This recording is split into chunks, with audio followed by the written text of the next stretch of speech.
நம்ம என்ன பார்க்க போறோம்னா மரவள்ளி கிழங்குல ஒரு ரெசிபி தான் பார்க்க போறோம். நீங்க மரவள்ளி கிழங்க வந்து சும்மா உப்பு போட்டு வேச்சு தான் சாப்பிட்டுருப்பீங்க. அப்படிதான் எல்லாருமே சாப்பிட்டுருப்பாங்க. எனக்கு தெரிஞ்சதை நான் உங்களுக்கு சொல்றேன். ஸோ நீங்களும் மரவள்ளி கிழங்கு இருந்துச்சு அப்படின்னா இதை ஒரு தடவை கண்டிப்பா ட்ரை பண்ணி பாருங்க. இது எதுக்கெல்லாம் நல்லதுன்னா கண் பார்வைக்கு நல்லது, வயிற்று போக்குக்கு நல்லது, மாசமா இருக்கவங்க சாப்பிடலாம். வயிற்றுல பூச்சி எல்லாம் இருந்தா அதுவும் குணம். ரொம்ப முக்கியமான ஒரு விஷயம் என்ன, ஒத்த தலைவலி அது நல்லபடியா கேட்கும்.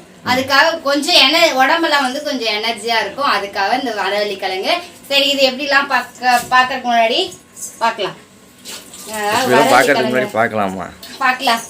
அதை வந்து நான் என்ன பண்ணியிருக்கேன்னா இந்த தோலை வந்து ரிமூவ் பண்ணிட்டு காய்கறி வச்சு நம்ம சீவுவோம் இல்லையா, காய்கறி கட்டர் சீவுவோம் இல்லையா, பீட்ரூட்டு கேரட்டு எல்லாம் சீவுவோம் இல்லையா. என்ன தெரியுங்க, அந்த சீவுறதை தான் தேடிக்கிட்டு இருக்கேன். இந்த மாதிரி சீவறது இது இருக்கு இல்லையா, இதுல வந்து நான் சீவி இந்த மரவள்ளி கிழங்க சீவி இந்த மாதிரி எடுத்துட்டு வந்து மிக்சி பவுல்ல போட்டு அரைச்சு இந்த ஸ்டேஜுக்கு நான் எடுத்துட்டு வந்து வச்சிருக்கேன். இப்படிதான் இருக்கும். அரைச்சதுக்கு அப்புறம் நீங்க தண்ணிலாம் ஊற்றி அரைக்கணுன்றத தேவையில்லை. 2 ஸ்பூன் அளவுக்கு மட்டும் தண்ணி ஊற்றினா போதும். இதுலயே வந்து தண்ணி சத்து இருக்கும். சரி, ஓகே. இதை நான் அரைச்சிருந்த மரவள்ளி கிழங்கு என்ன பண்ணணும்னா, ஒரு வெங்காயம் அது அளவுக்கு வந்து நல்லா பொடிசா கட் பண்ண வெங்காயம். உங்களுக்கு வெங்காயம் டேஸ்ட் பிடிக்கணும், இன்னும் நீங்க வெங்காயம் சேர்த்துக்கலாம். அதுக்கப்புறமேட்டு உப்பு, அதுக்கப்புறமேட்டு சில்லி பேக்ஸ். சரி, போடு. சில்லி பேக்ஸ் அதுனா வந்து தமிழ்லயே சொல்றீ, வரமிளகா தூள். அதுக்கப்புறமேட்டு ஒரு கேரட் வந்து துருவலா எடுத்திருக்கேன் அது. அதுக்கப்புறமேட்டு இஞ்சியை வந்து துருவி எடுத்திருக்கேன். நீங்க குட்டியா கட் பண்ணி எடுத்தாலும் சரி, இல்ல துருவி எடுத்தாலும் சரி. அதுக்கப்புறமேட்டு சொல்லுடியே. அப்புறமேட்டு 2 பச்சை மிளகாயை குட்டி குட்டியா நறுக்கி எடுத்து வச்சிருக்கேன்.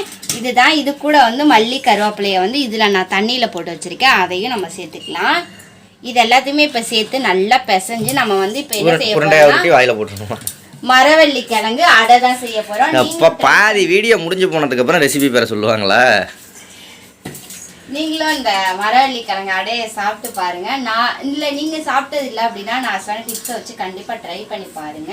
ட்ரை பண்ணி பார்த்துட்டு எப்படி இருக்குன்றத என்னோட கமெண்ட்ல ஷேர் பண்ணுங்க. குழந்தைங்களுக்கு கொடுக்கலாம். கிழங்கா கொடுத்தாதான் திங்காதுங்க குழந்தைங்க. இந்த மாதிரி அடையா சுட்டு கொடுத்தோம்னா இதுல வந்து நீங்க தேங்காய் பூ போட்டுக்கலாம், பீட்ரூட் துருவி போட்டுக்கலாம், கலர்ஃபுல்லா இருக்கும். கேரட் நான் போட்டிருக்கேன், நீங்க பீட்ரூட் போட்டுக்கலாம், தேங்காய் துருவி தேங்காய் பூ போட்டுக்கலாம். அந்த மாதிரி இதெல்லாம் முட்டைக்கோசு வெஜிடபிள்லாம் பிள்ளைங்க சாப்பிடாத வெஜிடபிள் இருக்குல்ல, அந்த மாதிரி இந்த மாதிரி காய்கறி கட்டரில் சீவி இதுல போட்டு கொடுத்தோம்னா கண்டிப்பா சாப்பிடுவாங்க.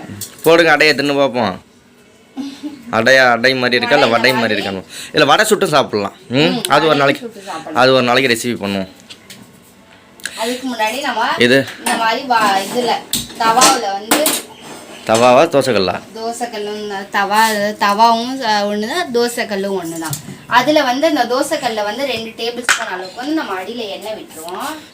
இந்த மாதிரி எண்ணெய் விட்டுட்டு இந்த எடுத்து வச்சிருக்க இந்த உருண்டையை வந்து இப்படி உருண்டை பிடிச்சி அப்படியே வந்து தோசைக்கல்ல இப்படி தட்டி விடப்போம்.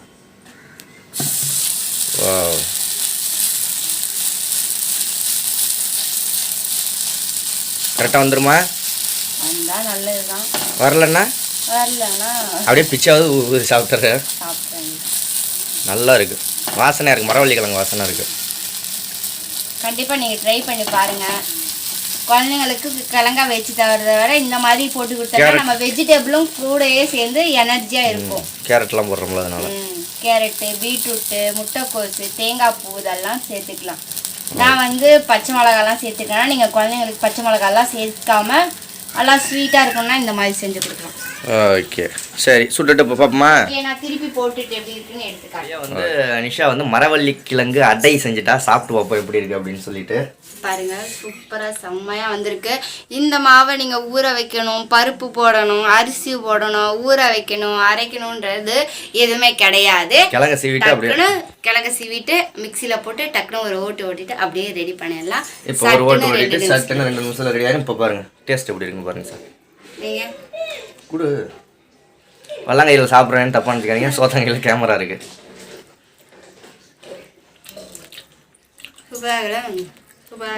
நல்லா இருக்கு, இனிப்பாகவும் இருக்கு லைட்டா. கேரட் போட்டிருக்கோம்ல அதனால.